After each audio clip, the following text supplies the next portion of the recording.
Video concerning my case, number 2016 KC 33165. My case concerns cognitive bias that subverts rational perception and reinforces stereotyping. This is what I'm experiencing in my neighborhood. There's number one, confirmation bias. This is the most intense form of bias I'm experiencing. We love to confirm that we agree. Well, in my case, the judge, the policeman, the lawyer, the mayor, the city and parish staff display confirmation bias. They all love to agree with each other. They love to agree that they're right because of their position of authority, because of what they read in a report, like my arrest report. They like to agree with it. They consider it correct, complete, and factual, so they accept it. They love to agree with what they tell each other in private and consider it truthful and factual. We tend to put off individuals, groups, and news sources that make us feel uncomfortable or insecure about our news and professions. What the behavioral psychologist B.F. Skinner called cognitive dissonance. Somewhat similar to confirmation bias is the in-group bias, a manifestation of our innate tribalistic tendencies. And strangely, much of this effect may have to do with oxytocin, the so-called love molecule in the brain. People just love to be in a group. They love to cooperate with each other. This neurotransmitter, while helping us to forge tighter bonds with people in our in-group, performs the exact opposite function for those on the outside, like me. It makes us suspicious, fearful, and even disdainful of others. Ultimately, the in-group bias causes us to overestimate the abilities and value of our immediate group at the expense of people we don't really know. This is exactly what's going on in this neighborhood. In my case, the neighbors and passers-by, people on the street, driving, walking, riding, whatever they're doing, they're passing by my house. They demonstrate obvious in-group bias through pathologic altruism. As birds of a feather, they break the law, abuse others outside their own kind, like me, and protect their like-feathered tribe to a fault, even if it means breaking the law or putting themselves and others in danger, punctuated with the behavior of not reporting crime and abuse committed by their like-feathered tribe, known to law enforcement as the no snitch rule.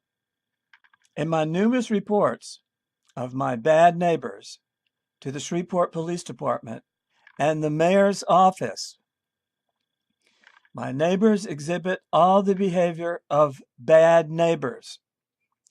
I may be perceived by my neighbors as a bad neighbor, except for one thing that disqualifies me. I do not go to their homes and harass them. Unlike them who come to my home, where they have shown on video over and over to commit hate crimes, property damage, and death threats, never mind boasting to make me move. That means move away, leave the hood, as they say. It's happened over and over again. Some even commit suicidal stunts where I can only guess it is a vain attempt to convince me of their sincerity to be rid of me. Then there is stalking, following me around town in their vehicles and threatening me.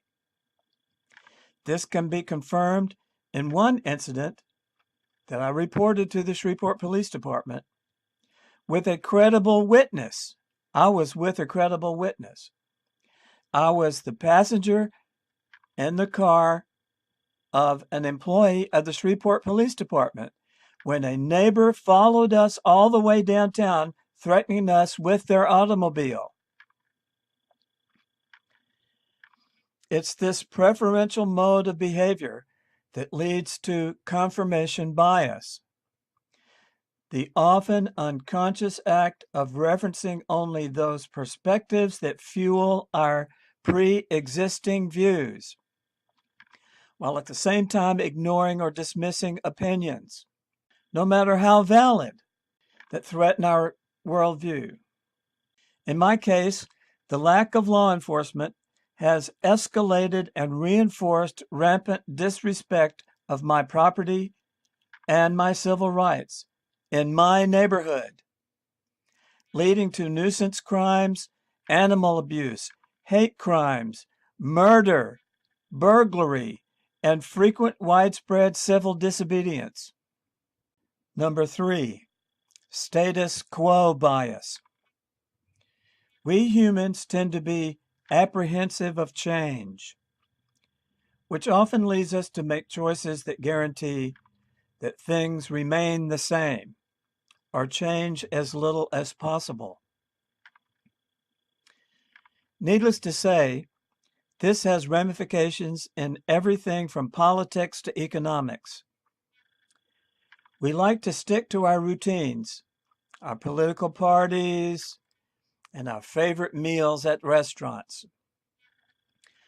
Part of the perniciousness of this bias is the unwarranted assumption that another choice will be inferior or make things worse. The status quo bias can be summed with the saying, quote, "If it ain't broke, don't fix it," unquote. An adage that fuels our conservative tendencies. In my case, the local officials and agents of authority, law enforcement, property standards inspectors, and animal control either are unable or unwilling to act in a responsible manner. This lack of enforcement, and selective enforcement in my case, has precipitated several attacks on me by local authorities with false arrests, detainments, seizing my property, and threats of arrest without warrant. Shreveport is notorious for this corruption, breaking records with the highest incarceration rate on earth by a factor of 2. Number 4, the bandwagon effect. Though we're often unconscious of it, we love to go with the flow of the crowd. When the masses start to pick a winner or a favorite, that's when our individualized brains start to shut down and enter into a kind of groupthink or hive mind mentality. But it doesn't have to be a large crowd or the whims of an entire nation. It can include small groups, like my neighbors, like a family, or even a small group of office co-workers.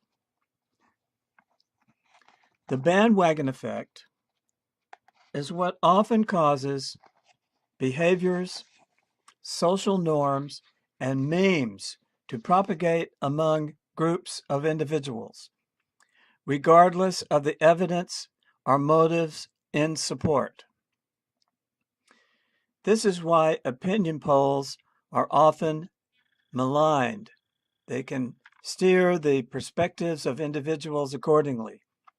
Much of this bias has to do with our built-in desire to fit in and conform, as famously demonstrated by the Asch conformity experiments. In my case, the neighbors are exceptionally illiterate and demonstrate a sense of entitlement that is indicative of mob violence. Almost all of my neighbors are renters, where I own my property and have lived here since 1998. Almost all of the misbehaving and harassing neighbors arrived yesterday and will be gone tomorrow, replaced by another set of errant cretins. The circle of violence is reinforced by local law enforcement. Number 5, projection bias. As individuals trapped inside our own minds 24/7, it's often difficult for us to project outside the bounds of our own consciousness and preferences. We tend to assume that most people think just like us, though there may be no justification for it. Really? This cognitive shortcoming often leads to a related effect known as the false consensus bias, where we tend to believe that people not only think like us, but they also agree with us. It's a bias where we overestimate how typical and normal we are and assume that a consensus exists on matters when there may be none. Moreover, it can also create the effect where the members of a radical or fringe group, or my neighbors, assume that more people on the outside agree with them than is the case. That's because they've never been outside this neighborhood. Or the exaggerated confidence one has when predicting the winner of an election or sports match.